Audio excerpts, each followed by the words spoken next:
Everybody, this is Akira and आज जिस topic पे मैं बात करने वाली हूँ ना, इस टॉपिक पे मुझे लगता है कि बात करना बहुत ज़रूरी है एंड मुझे काफ़ी टाइम से बात करनी भी थी।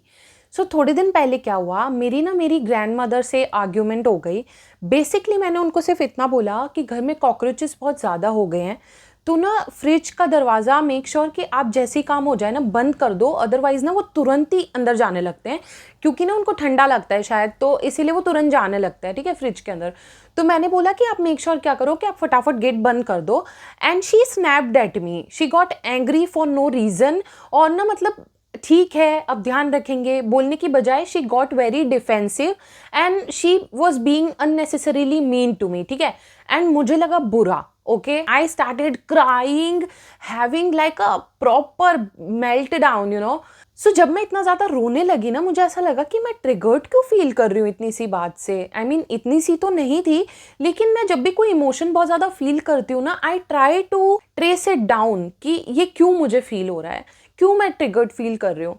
एंड देन आई रियलाइज्ड कि मेरी फैमिली की ये पैटर्न रही है कि they never say sorry when they make a mistake. जब भी ये लोग ऐसा कुछ करते हैं ना जिससे मुझे बुरा लगे या किसी को भी बुरा लगता है या ऐसा कुछ, तो अगले दिन ये आते हैं और नॉर्मली बात करने लगते हैं या एक्स्ट्रा नाइस हो जाएंगे, ये दिखाने के लिए कि देखो हम समझते हैं हमारी गलती, यू नो, एंड ऐसे करके फिर ऐसे बिहेव करने लगते हैं जैसे कुछ हुआ ही नहीं है।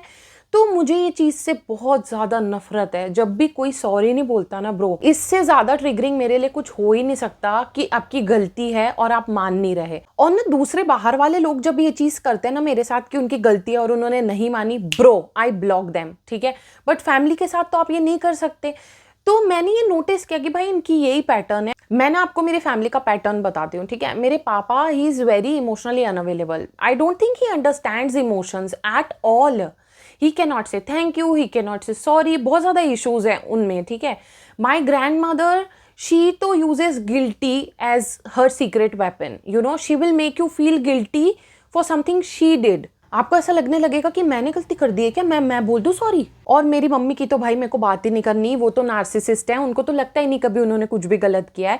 तो उनके मुंह से तो मैंने जिंदगी में किसी को भी सॉरी सुना ही नहीं है उनको बोलते हुए। She never says sorry. वो आपका मर्डर कर दें, आपको चाकू मार दें, आपका नस काट दें ना, फिर भी आप बोलोगे ना प्लीज एक बार सॉरी तो बोल दो, she will be like sorry, ठीक है। मतलब वो सॉरी बोलेगी तो भी ऐसा बोलेगी कि वो मीन ही नहीं करती, ऐसा वाला। तो मतलब ये पैटर्न मैंने देखी है मेरी फैमिली में। मुझे ऐसा लगता है कि इंडिया में भाई सारे पेरेंट्स की यही पैटर्न है कि वो गलती करते हैं, उसको एक्नॉलेज बिल्कुल नहीं करते और अगले दिन आके ऐसे बात करने लगते हैं जैसे कुछ हुआ ही नहीं, तुम ही बेवकूफ़ हो। तुम्हारी सारी इमोशंस को वो इनवैलिड बता देते हैं कि तुम बुरा माने थे, कद्दू गई के, तुम हर्ट हुए, बुद्धू। ऐसे थोड़ी कोई हर्ट होता है क्या, फालतू बातों पे हर्ट होते रहते हो। मतलब आपको तो हर्ट होने का भी हक इंडियन पेरेंट्स नहीं देते भाई। बचपन से इंडियन पेरेंट्स ना सिखाते हैं अपने बच्चों को, आपसे गलती हो जाए ना आप सॉरी बोलो, लेकिन उनसे गलती हो जाएगी तो वो सॉरी नहीं बोलते। उनमें गजब का ईगो है भाई, उनको ऐसा लगता है मैं इसकी माँ हूँ, मैं इसका बाप हूँ, मैं क्यों सॉरी बोलूँ। अगर ऐसी सोच है ना भाई आपके पेरेंट्स की, तो वो टॉक्सिक पेरेंट्स हैं भाई। पेरेंट्स को भी ये समझना चाहिए कि कोई पेरेंटहुड की डिग्री लेकर नहीं आया है। पेरेंट्स भी इंसान होते हैं, उनसे भी गलती हो सकती है, और अगर गलती होती है एक्नॉलेज करो, ओन करो, से सॉरी टू योर चाइल्ड। आप उसको ये बोलने लगते हो लेकिन देख मैंने तो तेरे भले के लिए करा था। अरे भाई तुम्हारा इंटेंशन कुछ भी हो, जो हर्ट है वो तो हर्ट है ना। इतने सारे पेरेंट्स इंक्लूडिंग माई पेरेंट्स ये ऐसे ही करते हैं एंड ये जानते भी नहीं है इससे इनके बच्चे पे कितना बुरा असर पड़ता है।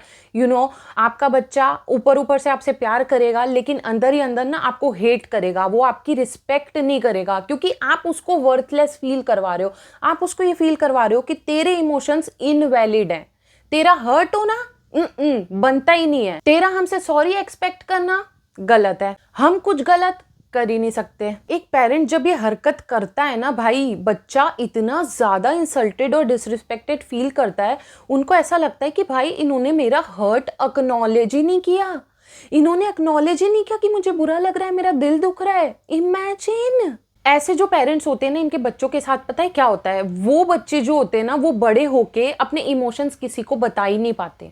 क्योंकि उनके इमोशंस को कभी रिस्पेक्ट दी ही नहीं उसके पेरेंट्स ने। वो बच्चे जो होते हैं ना, वो कभी भी अपने इमोशंस को कम्युनिकेट भी नहीं कर पाते। ऑल्सो वो सॉरी भी नहीं बोल पाते किसी से, क्योंकि उनको सिखाया ही नहीं है बचपन से सॉरी बोलना। यार, उनको सिखाया ही नहीं उनके इमोशंस को एक्नॉलेज करना। इससे क्या होता है पता है, उनके अडल्टहुड के रिलेशनशिप्स खराब होते हैं। ट्रस्ट मी, पेरेंट्स ही समझते ही नहीं है। मतलब मेरे पेरेंट्स ने अगर मुझे सॉरी बोला होता ना ब्रो, मेरे 80% मेंटल हेल्थ इश्यूज आज एग्जिस्ट ही नहीं कर रहे होते। इतना पावरफुल है सॉरी की हीलिंग पावर्स ना ब्रो, पेरेंट्स को पता ही नहीं है। अगर एक पेरेंट अपने बच्चे को सॉरी बोलता है ना ब्रो, वो वैलिडेटेड फील करता है। वैलिडेटेड बच्चा ना एक अलग ही बच्चा होता है। उसको ऐसा लगता है कि मेरे इमोशंस वैलिड हैं, मैं मैटर करता हूँ मेरे पेरेंट्स के लिए, मेरे इमोशंस मेरे पेरेंट्स समझते हैं, मुझे वो रिस्पेक्ट करते हैं। उसके अंदर एक अलग ही किस्म का ना इमोशनल रेगुलेशन आ जाता है। मीनवाइल जिन बच्चों के साथ ये नहीं हुआ होता, जिनको सॉरी नहीं बोला गया, जिनके इमोशंस एक्नॉलेज नहीं किए गए ना, वो इमोशनली डिसरेगुलेटेड ही रहते हैं। फिर बड़े होके उनको इस पे काम करना पड़ता है, तब जाके वो चीजें वो ठीक कर पाते हैं, वो भी कुछ हद तक। सो अगर ये कोई पेरेंट सुन रहा है ना, प्लीज अपने बच्चे को सॉरी बोलो अगर आपसे गलती हुई है तो, क्योंकि उस मोमेंट में ना वो हर्ट है एंड वो सॉरी डिजर्व करता है। I don't know why sorry is such an age thing here. अगर छोटा गलती करता है तो वो सॉरी बोलता है, बड़ा कुछ नहीं बोलता। भाई, रिस्पेक्ट बेसिक है ये तो बहुत ज्यादा, इसमें एज क्यों ले आते हैं ब्राउन पेरेंट्स। अगर आप एक पेरेंट हो और ये सुन रहे हो ना, आपको आपके बच्चे को सॉरी बोलना है अपनी हर गलती पे, ओके? बिकॉज उससे उसका कॉन्फिडेंस बिल्ड होगा, उसकी सेल्फ एस्टीम अच्छी होगी, वो ट्रस्ट कर पाएगा आपसे, उसके इमोशंस रेगुलेट करना वो सीखेगा। ऑल्सो वो बहुत अच्छे से कम्युनिकेट कर पाएगा अपने आसपास के लोगों से, अपने रिश्तों को अच्छे से बना के रख पाएगा। जहां जरूरत हुई वो सॉरी बोल पाएगा, अपने इमोशंस को एक्सप्रेस कर पाएगा। आपने सुना होगा cold water feels warm when your hands are freezing. आपने नोटिस किया होगा कि जब ठंड में ना आप ठंडे पानी से अपने हाथ धो रहे होते हो ना, शुरू शुरू में वो ठंडा लगता है, लेकिन जब आपके हाथ बहुत ज्यादा फ्रीज होने लगते हैं ना, आपको वही पानी गर्म फील होने लगता है। ऐसा ही होता है बच्चों के साथ। अगर उनको अपने घर से अटेंशन नहीं मिला ना, तो वो बाहर उस अटेंशन और वैलिडेशन को ढूंढने चले जाएंगे, और हो सकता है वो किसी गलत आदमी से वो वैलिडेशन और अटेंशन मांगने चले जाए और वो अपने आप को अनसेफ सिचुएशन में डाल दें। जो बच्चा घर पे वैलिडेटेड होगा, लव्ड होगा, रिस्पेक्टेड होगा, वो गलत लोगों की संगत में नहीं पड़ेगा, वो गलत लोगों के चंगुल में नहीं फंसेगा। तो I am just saying, please आपके बच्चों की जो फीलिंग्स होती है ना, उन्हें कंसिडर करो, एक्नॉलेज करो, से सॉरी, से थैंक यू। आप एक्सप्रेस करो अपने आप को इतने अच्छे से कि आपका बच्चा भी एक एग्जाम्पल देखे कि उसे कैसे फ्यूचर में खुद को एक्सप्रेस करना है, कैसे अपने रिश्तों को अच्छे से बना के रखना है। अगर आप एक पेरेंट हो और ये वीडियो देख रहे हो, आपको पता है आपको क्या करना है। अगर आप एक बच्चे हो, आप कन्फ्रंट करो अपने पेरेंट्स को। नहीं कर सकते तो उनको ये वीडियो दिखा दो। एंड अगर आप कोई ऐसा पर्सन हो जो यंग है, जो पेरेंट बनने वाला है, तो आप इस चीज को अच्छे से याद रखो। एंड सॉरी बोलना सबके लिए इंपॉर्टेंट है, पेरेंट्स हो कोई भी हो। अगर आप एक नॉर्मल पर्सन भी हो और आपकी आदत में नहीं है सॉरी बोलना, तो आप अपनी उस आदत को चेंज करो, because sorry is so underrated and it is so powerful. So just say it whenever you feel like it. And आप मीन करो अपने सॉरी को प्लीज। जब भी आप सॉरी बोलते हो ना, फिर उस गलती को वापस दोहराओ मत, क्योंकि वो और ज्यादा हर्टफुल होता है। अगर आप सॉरी बोल दो और फिर से वही हरकत कर दो, that is even more hurtful.